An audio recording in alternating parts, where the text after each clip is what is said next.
이번 자가격리를 하면서 2주 동안 참 쉽지 않은 시간이었는데, 왜냐하면 저는 집돌이이기 때문에 집 밖에 나가는 걸 별로 안 좋아하거든요. 집에 있는 걸 참 좋아하는데 자가격리라는 이름이 붙으니까 왜 이렇게 나가고 싶은지 모르겠어요. 날씨는 좋은데 밖에 나가지 못하는 아쉬움이 있었고, 자가격리를 한다는 소식이 딱 들리자마자 제일 먼저 시행했던 게 뭐냐면 핸드폰에 자가격리 앱을 깔게 합니다. 근데 이것도 아무나 까는 게 아니라 이게 번호가 있어야 돼요. 그래서 공무원이 가지고 있는 개인 번호가 있는데 그 번호를 그곳에 넣어야지만 앱을 깔 수가 있습니다. 그 앱을 까는 순간부터 이제 내 모든 일거수일투족이 움직임이 이제 저를 관리하는 공무원한테 바로 연결이 돼요. 그래서 핸드폰을 들고 밖에 나가면 바로 이제 공무원한테 연락이 간다고 하더라고요. 뭐 한 번도 안 나갔으니까 연락이 간지 안 간지 확인은 안 해봤는데 연락이 간다고 그래요. 저는 그래도 집이 굉장히 크잖아요. 저 7층부터 지하 1층까지 왔다 갔다 하니까 이 안에 있으면 어딜 가도 상관이 없습니다. 그러니까 이 안에서는 자유함을 누릴 수 있지요.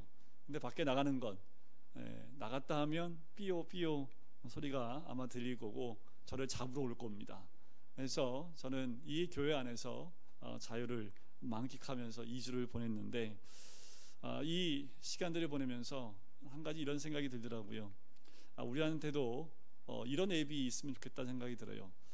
예수 안에 있는 앱, 그래서 예수 안에 있는 앱이라는 앱이 있으면 앱이 깔아놓고 예수 안에서 벗어나면 앱에서 삐용삐용 저한테 어느 성도가 예수님 안에서 벗어났다 하고 저한테 앱에서 알려주는 앱을 하나 개발할 수 있으면 얼마나 좋을까라는 생각이 들어요. 주님에서 벗어난 사람들, 주님 안에 있을 때야 참 자유함인데 왜 주님 안에 있으면 육적인 것들이 더 크게 보이고 왜 육적인 걸 더 하고 싶어지고 이런 것들이 있잖아요. 그래서 살짝 나가서 육적인 것을 경험하려고 할 때 그때 이 앱이 발동해서 나가지 못하도록 주님 안에서 진정한 자유를 누릴 수 있는 그런 앱을 개발할 수 있다면 이거는 대박이겠다라는 생각이 들더라고요. 희망사항이지만 어떻게 개발할 수 있겠습니까? 하지만 제가 이 건물 안에 있을 때 이 건물 안에서는 자유함을 누릴 수 있듯이 내 욕망을 따라 밖에 나가고 싶다고 해서 나가버리면 문제가 생기듯이 우리가 예수 그리스도 안에 있으면 참다운 자유함을 누리는데 내 육을 위해서, 내 육의 쾌락을 위해서 주님 안에서 벗어나는 그 순간 우리 주님께 아마도 우리의 모습이 그대로 전달되지 않을까라는 생각이 듭니다. 진정한 자유함은 주님 안에 있습니다. 주님 안에 있는 자에게 진정한 거룩함이 있고 의로움이 있고 그리고 하나님의 은혜가 충만하게 임하는 것을 경험하게 되지요. 저는 이 건물에서 왔다 갔다 하면서 이것저것 돌이켜보고 돌아보기도 하고 뭐 여러 가지 하면서 시간을 참 많이 보낼 수 있어서 너무 감사했고, 정말 방 안에만 갇혀 있으면 못하겠더라고요. 쉬운 일이 아닌 것 같아요. 그래서 우리 성도님들 어디 가든지 꼭 마스크를 벗지 마시고 집에 들어갈 때 마스크를 벗고 나올 때는 꼭 마스크를 하고 나오셔야 됩니다. 내가 원치 않는 자리에서 또 원치 않게 자가격리를 할 수 있기 때문에 그렇습니다. 오늘 이 시편 22편은 모든 시편 모음집 가운데 가장 장엄한 시편 중에 하나입니다. 왜냐하면 응답받지 못한 기도의 좌절과 또 의인의 고난의 문제를 아주 이 다윗이 열정적으로 묘사하고 있을 뿐만 아니라 예수 그리스도의 고난에 대한 묘사이기 때문이기도 합니다. 이 말씀을 쭉 읽어보면 예수님이 직접 이 시편 22편의 말씀을 인용하고 있다는 것을 우리는 감지할 수 있어요. 예수님이 십자가에서 받으신 고난이 이 시편을 적용하셨던 것을 기억할 수 있다는 거지요. 이 본문을 두 가지 차원에서 읽어야 합니다. 고난받고 있는 이 시편 기자가 구원해달라고 그렇게 간절함으로 긴급한 기도와 같은 모습으로 이 시편을 읽어야 하지요. 그 다음엔 어떻게 예수님의 고난에 적용되는지 이제 예수님의 고난을 묵상하며 이 시편을 읽으면 이 시편 가운데 녹아들어져 있는 예수 그리스도의 고난을 함께 경험할 수 있는 시편입니다. 그렇다고 해서 이 시편 기자가 겪고 있는 그 고난들이 예수님의 고난을 드러내고 있기 때문에 이 한 개인의 고난이 작게 느껴진다? 그것은 아닙니다. 과소평가해서도 안 되는 거지요.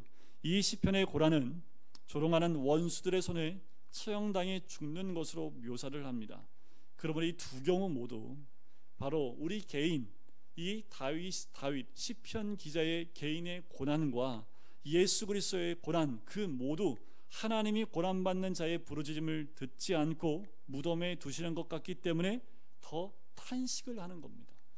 극한 고난 가운데 있는데 하나님이 응답이 없어요. 하나님이 어떠한 소리도 들리지 않습니다. 예수님이 고난 가운데 들어가시고 십자가에 못 박혔음에도 불구하고 하나님의 응답이 없고 음성이 하나도 들리지 않는, 하나님과 단절된 것 같은 그 탄식이 이 22편 말씀 가운데 그대로 묻어나고 있다는 거지. 분명한 것은 예수님이 그분의 가장 큰 고난에서 20편에 있는 말씀을 적용하셨다라는 거예요. 특별히 복음서 기자들도 그렇기 때문에 이 시편의 말씀들을 예수님의 순환 사이에 연관성이 있다고 보았습니다. 그래서 예수님의 십자가의 고난에 대한 이 시편 말씀이 예언적 말씀으로 보아도 무방하다라고 할 정도이지요. 이 시편 기자는 이 시편이 어떻게 성취될지 몰랐겠지요. 다윗이 이 시편을 쓰면서 그것을 알았을까요? 아마 몰랐을 겁니다. 그런데 나중에 이 시편 말씀이 예수 그리스도의 고난을 그대로 보여줬다라는 거지요. 하나님은 다 아셨던 거지요. 다윗의 개인의 고난이 결국 예수 그리스도의 고난으로 이루어지고 또 확정되는 것을 우리 하나님은 아셨던 거지요. 시편 기자와 같은 고난 속에서 고난의 의미를 깨닫지 못하는 수많은 그리스도인들이 많습니다. 그 고난을 겪으면서 주님을 떠나는 사람이 굉장히 많아요. 이 부분에 대해서 이야기하고 있는 책이 있습니다. 책 제목이 있는데 악의 문제 바로 알기라는 책이 있습니다. 거기에 보면 책 속에 바트 어만이라는 사람이 등장을 해요. 이 바트 어만이라는 이 사람은 굉장히 신실한 그리스도인이었습니다. 고등학교 때 회심을 하고요, 열정적으로 이 기독교 동아리에서 활동도 하고요, 시카고에 있는 무디 성경학교에도 다녔고요, 휘튼 대학에서 공부하면서 프리스턴 대학에서 신약학 박사를 받을 정도로 굉장히 열정적인 신앙, 신실한 그리스도인이었습니다. 그런데 지금은 하나님을 부인하게 됐다라는 거지요. 왜냐하면 죄와 고통의 문제에 대한 성경의 대답이 이 바튼 어만이라는 사람한테는 엉터리로 보여진 거예요. 이런 자들의 주장을 분석하면 이유는 딱 한 가지입니다. 하나님을 부인하는 가장 큰 이유는요, 사랑의 하나님, 그리고 선하신 하나님, 정말 하나님이 계신다면 어떻게 세상에 불의한 일이 이렇게 많이 있을 수 있고 죄 없는 자가 고난을 당하고 죽는 일이 일어날 수 있느냐의 지적에 대해서 성경은 답하지 못하고 있다라고 이 사람은 이야기하고 있는 거예요. 그러나 이 책의 저자는 악과 고난의 문제를 정확하게 알면 오히려 하나님을 더 믿을 수밖에 없다는 사실을 거꾸로 이 책에서 설명해주고 있는 거지요. 실제로 극한 고난 가운데서 하나님을 거부하는 것보다 오히려 더 믿음 가운데 신앙을 세워갔던 한 사람이 있습니다. 근데 교회오빠라는 영화 아세요? 못 보셨지요? 제가 한번 보여드리고 싶어요. 저는 봤는데 저희 성도님들과 함께 보고 싶은 영화입니다. 여기에 나오는 주인공이요, 이관희 집사님이세요. 집사님이신데 이 집사님이 어떠한 고난을 겪냐면 37살에 대장암 4기 진단을 받습니다. 수술과 항암 치료 등에서 회복이 됐는데 2번에 걸쳐서 이 암이 재발을 하게 됩니다. 결국 3년 뒤 40세에 되는 자기 생일날 소천을 하게 돼요. 그 과정을 찍은 그 다큐멘터리처럼 이 이관희 집사님에 대한 삶을 3년 동안 찍어 나갔던 것을 묶어놓는 것이 교회 오빠라는 영화의 내용입니다. 이 집사님의 고백을 보면요, 암은 고난이지만 이 암이 아니었다면 삶의 소중함과 하나님의 사랑을 이렇게 깊이 깨달을 수 없었다라는 고백을 부부가 앉아서 얘기를 해요. 야, 우리가 이 암 아니었다면 정말 이 하나님의 크신 사랑을 이 정도로 우리가 알 수 있었겠냐. 아마 암이 아니었다면 우리는 그냥 그렇게 살았을 거야 라고 하면서 이 암이 오히려 하나님을 더 깊이 만나고 사랑하는 계기가 됐음을 부부가 이렇게 이야기 나누는 것들을 이 영화에서 보여줍니다. 암을 통해 오히려 내가 죽고 예수로 살 수 있는 것이 무엇인지를, 이 몸에 암덩어리가 있으니까 진짜 그게 뭔지 알겠다라는 그 고백을 하는 집사님이 이건희 집사님이세요. 고난은 참 신비로운 역할을 하지요. 어떤 사람이 하나님의 사람인지 아닌지를 구분할 수 있는 것이 이 고난입니다. 하나님의 사람은 하나님의 영이 있는 사람입니다. 자, 하나님의 영이 있는지 없는지 그 여부는 고난을 당해보면 알 수 있지요. 정말 놀랍게도요, 성령님이 마음에 계신 사람과 계시지 않는 사람의 반응이 달라요. 자, 다윗이 이 시편을 쓸 때 너무나 고통스러운 상황 가운데 이 시편을 써내려 갑니다. 다윗의 고통을 정리하면 대충 세 가지로 정리가 되는데요, 고난이 너무 심하여 하나님이 자신을 버리셨나 의심이 될 정도라는 거예요. 너무 고난이 심하니까 하나님이 정말 날 버린 거 아니야 라는 그런 고백으로 1절을 쓴 것이요. 내 하나님이여, 내 하나님이 어찌하여 나를 버리셨나이까? 어찌 나를 멀리하여 돕지 아니하옵시며 내 신음하는 소리를 듣지 아니하시나이까? 얼마나 고통스러우면 이 고백을 하고 있겠습니까? 두 번째는 아무리 기도해도 하나님은 침묵하신다라는 거예요. 2절에 나오지요. 내 하나님이여, 내가 낮에도 부르짖고 밤에도 잠잠하지 아니하오나 응답하지 아니하시나이다. 그 고통 가운데 부르짖고 있어요. 너무나 힘들고 괴롭고 정말 너무 힘들어서 부르짖고 있는데 하나님이 전혀 아무 소리도 아무런 응답도 하지 않으시는 거지요. 겪어본 사람은 다 알 수 있겠지만 가장 고통스러운 것은 하나님의 침묵입니다. 세 번째는 하나님을 잘 믿는다라고 생각을 하고 있는데 고난으로 인해서 사람들이 조롱하고 있다라는 거예요. 6절에 보면 나는 벌레요 사람이 아니라 사람의 비방거리요 백성의 조롱거리니이다. 하나님을 정말 잘 믿는다고 생각을 했습니다. 그런데 오히려 이 고난 때문에 사람들한테 이렇게 조롱거리가 됐다라는 거지요. 이 교회 오빠라는 영화의 주인공 이관희 집사님이 마지막 삶의 마지막 부분을 영화의 맨 끝에 이제 보여줍니다. 용인에 있는 아마 샘물 호스피스 병동이었던 것 같아요. 삶의 마지막 삶을 이제 온몸에 암이 다 퍼져서 이제는 죽음을 맞이하는 그 자리에 아내와 이 집사님이 둘이 마주 앉아서 이런저런 이야기를 나눕니다. 아니야, 나누는 게 아니에요. 이 집사님은 숨을 헐떡이면서 거의 말을 못합니다. 암 말기에 극심한 고통이요 얼마나 강했던지 거의 여러분들 그 샘물 호스피스에 가면 거의 대부분 몰핀 주사를 놔준답니다. 이게 이제 진통제 가운데 가장 센 건데 이 몰핀 주사를 맞으면 고통을 느끼지 않고 그렇게 갈 수 있기 때문에 몰핀 주사를 넣는데요. 그런데 이 집사님은 몰핀 주사 맞기를 거부합니다. 그 이유는 단 한 가지예요. 이 주사를 맞으면 몽롱해서 하나님 말씀을 읽을 수도 없고 들을 수도 없다라는 거예요. 자기는 죽기 직전까지 하나님 말씀을 읽고 싶고 또렷한 정신으로 하나님 말씀을 듣고 싶었기 때문에 이 몰핀 주사를 맞지 않고 그 극한 고통 가운데 견뎌냈던 이 모습이 그대로 드러나 있습니다. 마지막 순간에 이분이 가장 괴로워했던 게 뭐냐면 힘들어하면서 하나님이 침묵하시는 것이 너무 힘들다고 얘기를 합니다. 하나님이 자신을 외면한 것 아니냐, 나는 자신을 외면한 것 같다라는 그런 고백을 해요. 너무 힘들다는 표현이지요. 너무 힘들고 어려운데, 너무 몸이 괴로운데 하나님 응답해 주시지 않고 어느 음성도 들리지 않고 하나님이 나를 외면한 거 아니냐라는 이야기를 합니다. 그때 아내가 옆에서 그 남편을 위로하면서 하나님을 신뢰하고 믿음에서 떠나지 말 것을 계속 옆에서 기도로 도와줍니다. 그때 이 아내가 했던 말이 참 가슴에 와 닿아요. 우리는 목사들도 그런 얘기합니다.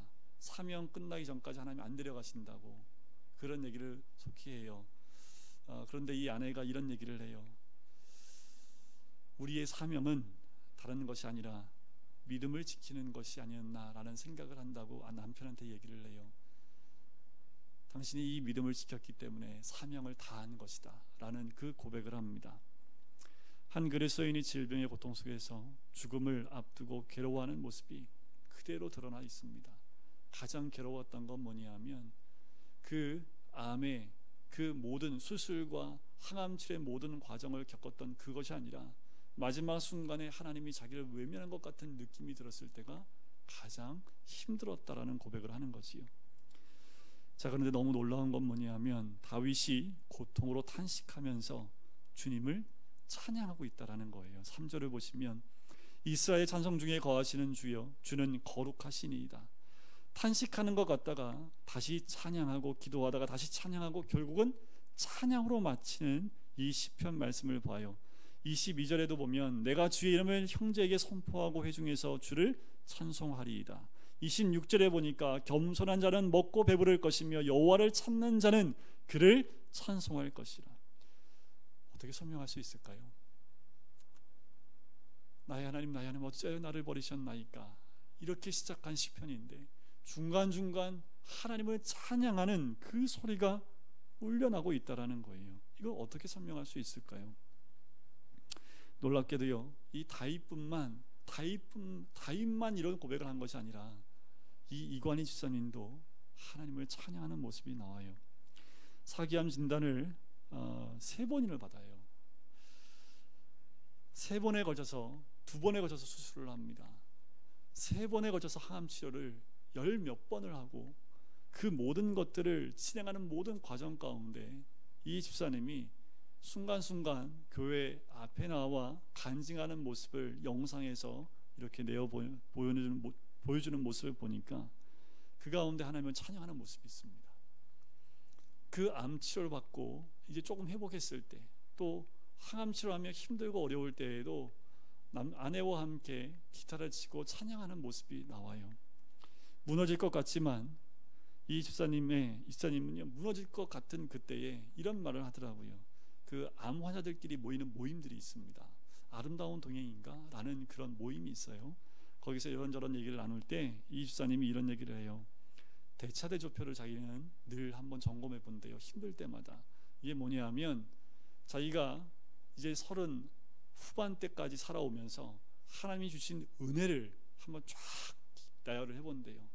그리고 자기가 고난 받았을 때 그 고난을 한번 쫙 나열해 보면 하나님이 이렇게 부으신 그 은혜에 이 고난은요 감당할 수 없다라는 것이요. 그 은혜가 훨씬 더 큰 것을 발견할 때마다 자기는 감사할 수밖에 없다라는 거예요. 평생을 하나님의 은혜 가운데 살았는데 단지 몇 년의 이 괴로움 때문에 이 평생 주신 은혜에 비하면 이건 아무것도 아니기 때문에 나는 감사할 수밖에 없습니다 라는 그런 고백을 합니다. 또 그런 찬양을 해요. 다윗과 함께 하신 성령께서 그렇게 하신 거겠지요. 이 집사님과 함께한 성령님이 그렇게 하신 거겠지요. 여러분, 오늘 시편 22편을 읽을 때 그렇게 생소하지 않으셨을 겁니다. 왜냐하면 우리는 저마다 고난을 겪었기 때문에 그래요. 서도에 말씀드렸듯이 예수님께서 십자가에 달리실 때 겪으셨던 그대로이기 때문입니다. 특별히 1절에 보면 내 하나님이여 내 하나님이 어찌하여 나를 버리셨나이까. 예수님이 십자가에 못 박히셨을 때 제일 먼저 하셨던 말씀이지요. 나의 하나님 나의 하나님 어찌하여 나를 버리셨나이까.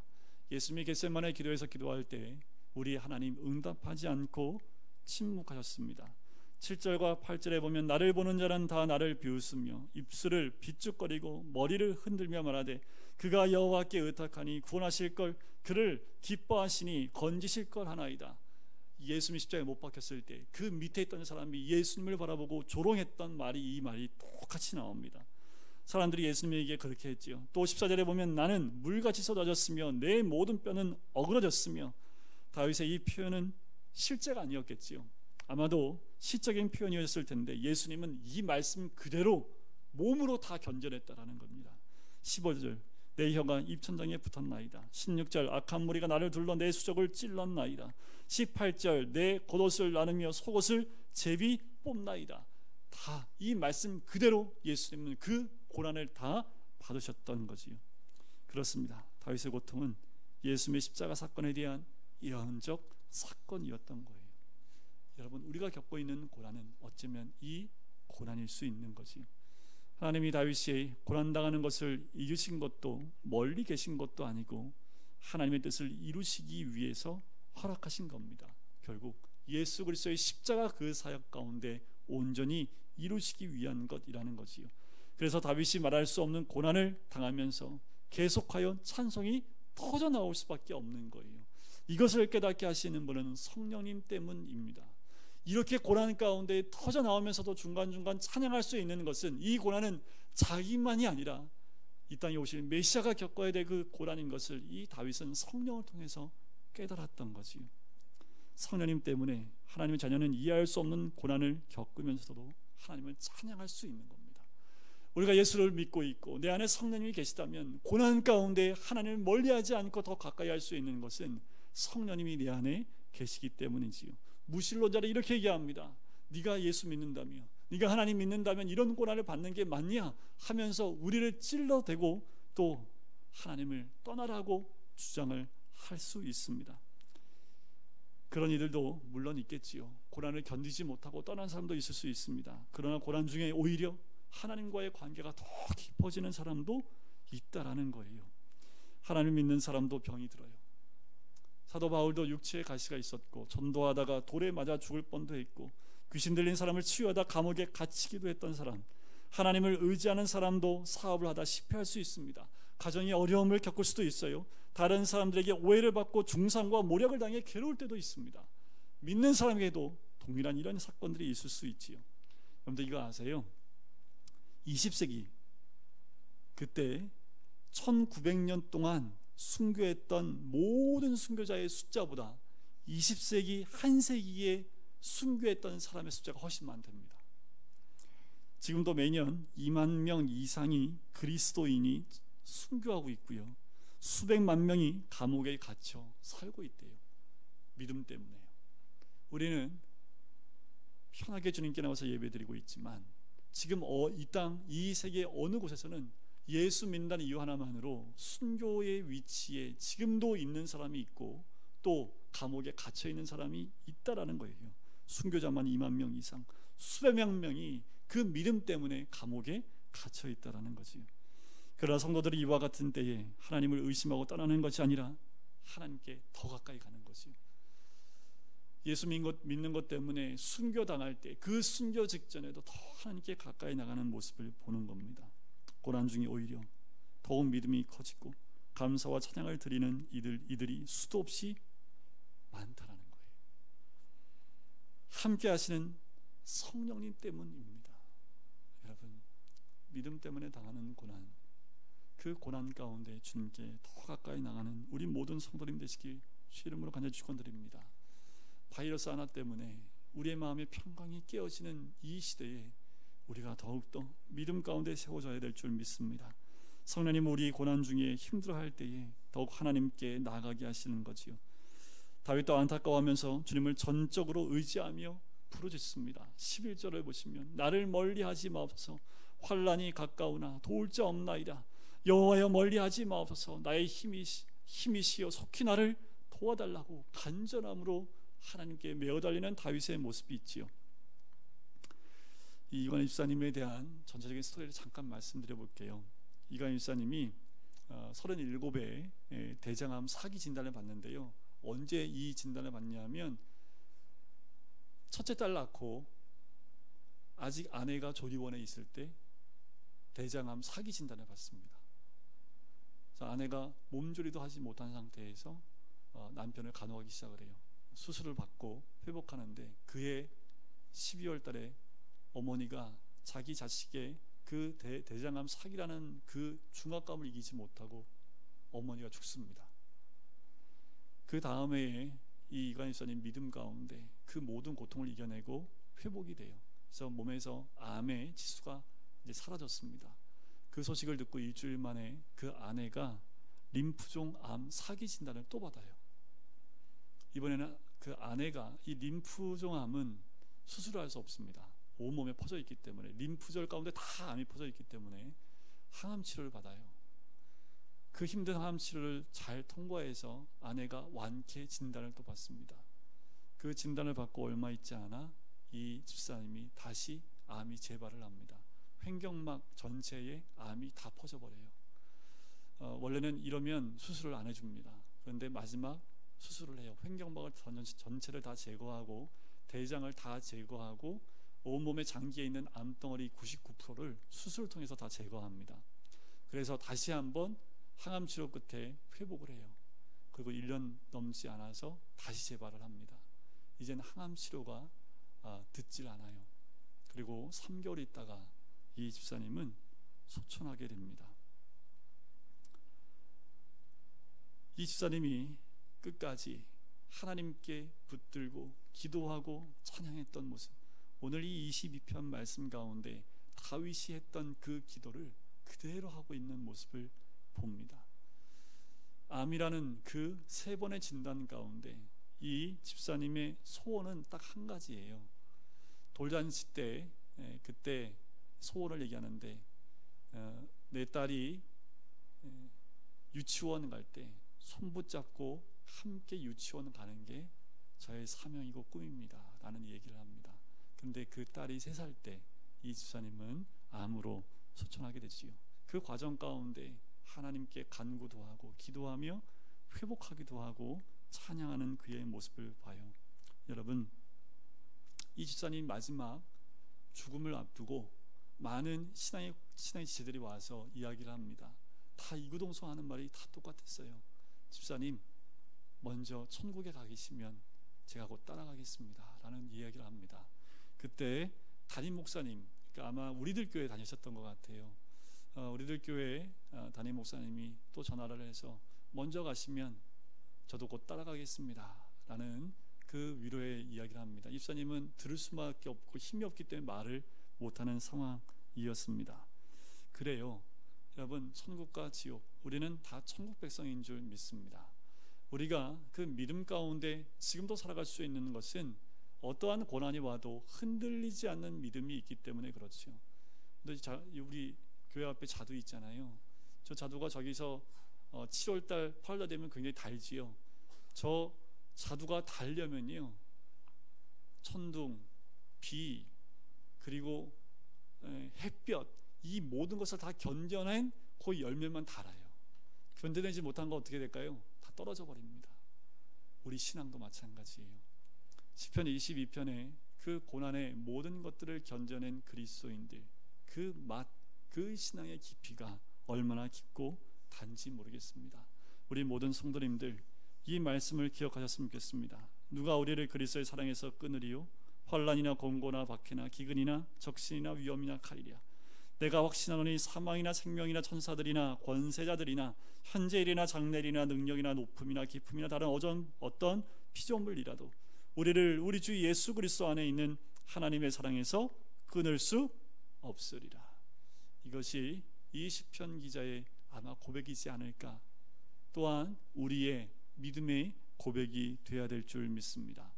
세상 사람들이 교회를 조롱한다 할지라도, 세상 사람들이 믿음 있는 우리를 조롱한다 할지라도 그 믿음 가운데 흔들리지 않는 우리 모든 성도님들, 그 믿음, 그 사랑을 붙드시기를 주님의 이름으로 간절히 축원드립니다.